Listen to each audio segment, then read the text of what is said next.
Autopsie d'un troisième mandat, le fameux troisième mandat, c'est notre débat du jour. Et pour en parler, nous recevons en plateau Jean-François Akanji, professeur de droit à la Sorbonne, et Mamadou Konaté, avocat et ancien ministre de la Justice du Mali. Bonsoir messieurs. Bonsoir. Bonsoir. Pour commencer, nous parlons des origines. Elle est née comment et pourquoi cette limitation de mandat ? Alors c'est une question importante, celle des origines, parce que dans les discussions qu'il y a en Afrique aujourd'hui sur le troisième mandat, cette question des origines est fondamentale et on l'oublie assez souvent. Il y a deux éléments majeurs dans l'origine, me semble-t-il. Il y a eu la conférence de la Baule, conférence franco-africaine, qui fait dire à un certain nombre de citoyens africains que le troisième mandat, en tout cas la limitation des mandats, est un cadeau empoisonné de l'impérialisme.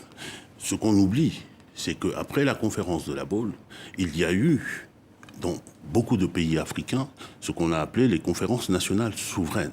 Et ces conférences nationales souveraines étaient des mouvements qui n'étaient pas pilotés de l'extérieur. C'était l'expression de la volonté des peuples africains et surtout l'expression d'un plus jamais ça, d'un ras-le-bol, d'un certain nombre de choses. Et en particulier sur notre continent, tout le monde sait que le continent africain a été pendant des indépendances jusqu'à pratiquement récemment, hein, encore aujourd'hui, le continent des mandats à vie. Le mandat à vie, c'est deux tares congénitales pour notre continent, c'est la malgouvernance, en tout cas on parle de faits là, de faits historiques, c'est la malgouvernance. Et ensuite, c'est l'apparition de la force comme moyen d'accéder au pouvoir, parce que les coups d'État étaient les conséquences de cela. Donc voilà les deux origines, me semble-t-il, et il ne faut pas oublier l'un pour l'autre, parce que c'est important dans le débat que nous avons. Et je voudrais juste dire que cette discussion-là est une discussion fondamentale en Afrique, et c'est un signe qui ne nous honore pas. Dans le mouvement constitutionnel mondial, aujourd'hui, les vrais enjeux du constitutionnalisme moderne, c'est de définir le régime économique et social des États et des peuples, de dire qu'est-ce qu'on fait de l'environnement, est-ce qu'on le protège, est-ce qu'on s'occupe des questions qui ont rapport à la terre, au régime de la terre, mais nous restons malheureusement focalisés sur cette question-là qui est une sorte de mauvaise pique. Mamadou Konaté, 30 ans après la conférence de la Baule, est-ce qu'on peut dire que c'est un échec finalement, cette tentative de... C'est un échec absolu. Et en tout cas, ce n'est pas une gloire. Parce que simplement, comme l'a rappelé monsieur le professeur tout à l'heure, il faut se dire qu'en plus des deux éléments qu'il a évoqués, c'était quand même la période des coups d'État. Le constat fondamental qui avait été fait, c'est qu'aujourd'hui, la longueur des mandats plus le nombre des mandats était un facteur bloquant au plan constitutionnel. Et d'ailleurs, les processus de constitutionnalisme en Afrique ont évolué justement vers la perspective aujourd'hui qu'au-delà de nos États, nous avons quand même conçu un certain nombre de critères de convergence constitutionnelle au plan africain dans le cadre de la CEDEAO. Par exemple, le renversement par des voies autres que par des voies légales et électorales sont des changements anticonstitutionnels. Je pense que la perspective aujourd'hui, c'est véritablement de considérer aujourd'hui que tout processus, je dis bien tout processus, qui mène vers une révision constitutionnelle ou un prolongement de régime en vue uniquement que le même homme puisse être à la tête de l'État 3 fois durant 3 mandats est quelque chose d'impossible, d'inacceptable. Un des objectifs, c'est l'alternance. On en est très loin aujourd'hui, 30 ans après. On en est très loin, et vous posiez la question tout à l'heure de savoir s'il y a échec. Moi, personnellement, je considère qu'il y a échec, mais il n'y a pas échec de l'idée et de la revendication, parce que cette revendication, peut-être qu'on y reviendra tout à l'heure, c'est une revendication qui est totalement actuelle. Mais simplement, ce qui a échoué, ce sont les moyens, les leviers que l'on a mis en place, institutionnels ou procéduraux, pour pouvoir faire valoir cette limitation, pour la faire respecter. Ces leviers-là ont échoué, et c'était des leviers institutionnels et procéduraux essentiellement. Et aujourd'hui, je pense qu'il faut réfléchir à de nouveaux moyens, à de nouvelles voies. Et je ne suis pas loin de penser qu'il faudrait qu'on réfléchisse aujourd'hui à la manière de ramener les citoyens au cœur du dispositif et de faire jouer aux citoyens le rôle d'un levier, et d'un levier de dernier recours lorsque tous les autres ont échoué. Et d'une certaine manière, ce qui se passe au Mali peut être lu à cette lumière-là, parce que nous avons eu un échec de bout en bout de toutes les institutions et de toutes les procédures démocratiques du pays. Et en tous les cas, je pense que cette piste-là, citoyenne, est une piste qui mérite qu'on y réfléchisse très sérieusement parce qu'elle est aussi porteuse d'un apaisement, c'est-à-dire une manière d'officialiser la participation des citoyens et ne pas la laisser se faire dans le désordre qui engendre la violence par ailleurs. Monsieur Konaté, comment on pourrait remettre justement les citoyens au milieu de tout ça?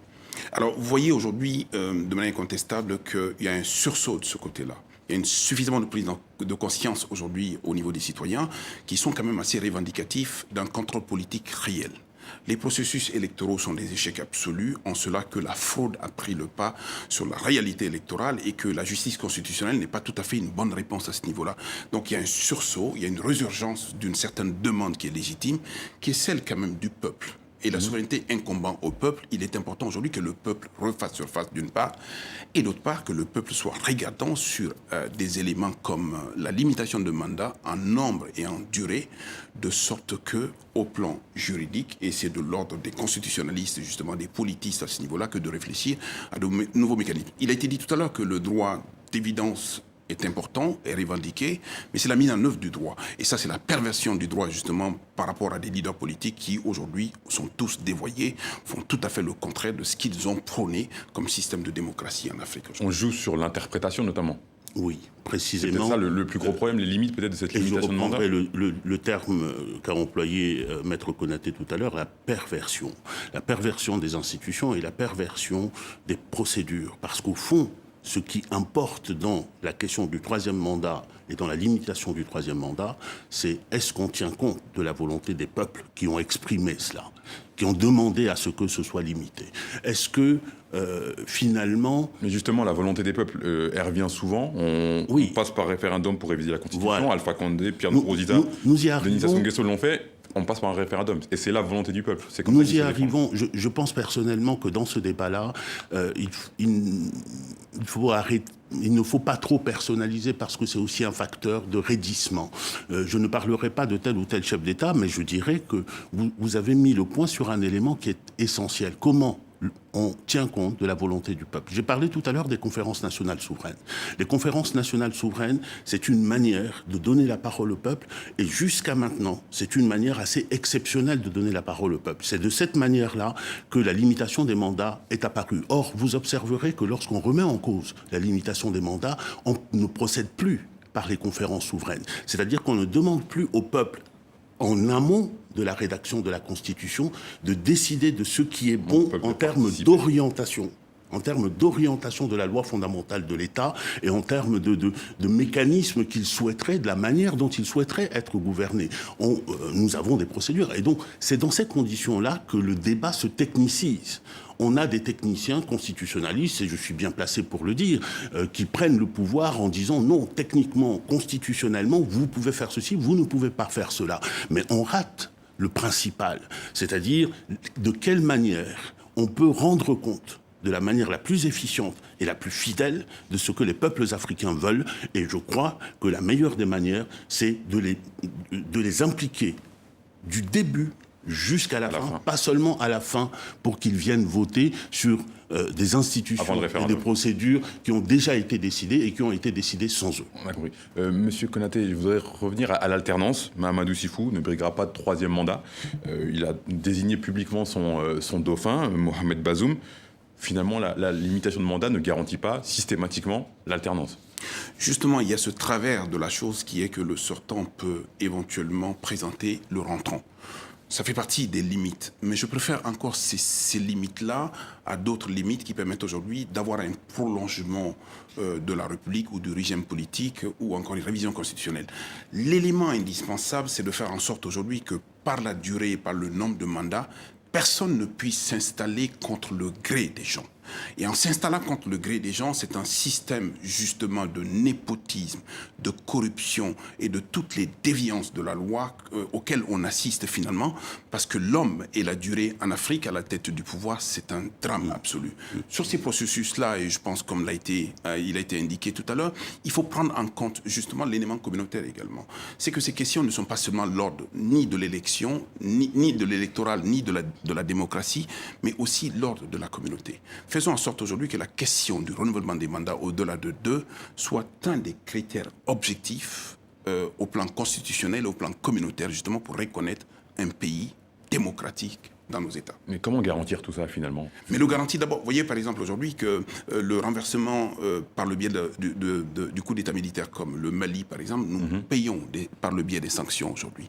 Si demain on dit que le processus qui conduit justement à la prolongation du mandat par le nombre ou par la durée, peut être considéré comme un changement anticonstitutionnel, c'est de l'ordre du normal au plan constitutionnel. Il n'y a pas de raison que l'on ne puisse pas avancer vers cela. C'est la demande des peuples africains. Qu'est-ce qui s'oppose à cela? Ce sont les dirigeants politiques africains qui, aujourd'hui en situation de pouvoir, refusent ce processus-là, violent ce processus ou le révisent dans des conditions qui sont insupportables. Parmi les exemples récents, il y a la Guinée avec Alpha Condé, 89 ans, élu en 2010, réélu en 2015. Je vous propose d'écouter le président guinéen avant de réagir. C'était il y a un mois. Si vous voulez que j'accepte votre proposition, il faut que je sois sûr que vous vous engagez à ce que l'RPG soit ce qu'il était au début, c'est-à-dire un parti qui n'oublie personne, surtout ceux qui sont ces analphabètes qui n'ont pas de travail, qui sont sacrifiés, particulièrement les femmes et les jeunes. Donc, il ne suffit pas seulement de demander d'être candidat. Il faut que vous me disiez si je suis candidat, je peux faire quoi? C'était il y a tout juste un mois. Que vous inspire cette candidature d'Alpha Condé? Alors, c'est tout le drame de la personnalisation du pouvoir et au regard également de son grand âge avancé. Les deux facteurs sont forcément bloquants à ce niveau. Vous voyez, il demande aux gens de lui exprimer, à lui, personne physique, justement l'envie d'aller vers le troisième mandat. Et toutes les personnes qui sont dans cette salle oublient que le troisième mandat est une violation de la loi. Vous voyez, et c'est contre ces situations-là qu'il faut s'élever. Et je pense d'autant plus qu'il s'agit quand même d'une personnalité africaine, et pas des moindres, qui a été dans l'opposition pendant très très longtemps. Et j'ai eu l'occasion d'être un de ces avocats à ce niveau-là. Et très visiblement, cette situation est gênante à tout point de vue. Il y a la question des juristes, on en parlait tout à l'heure. Il y a ce problème où finalement on a à chaque fois lieu à des batailles de juristes sur la légalité de ces réformes.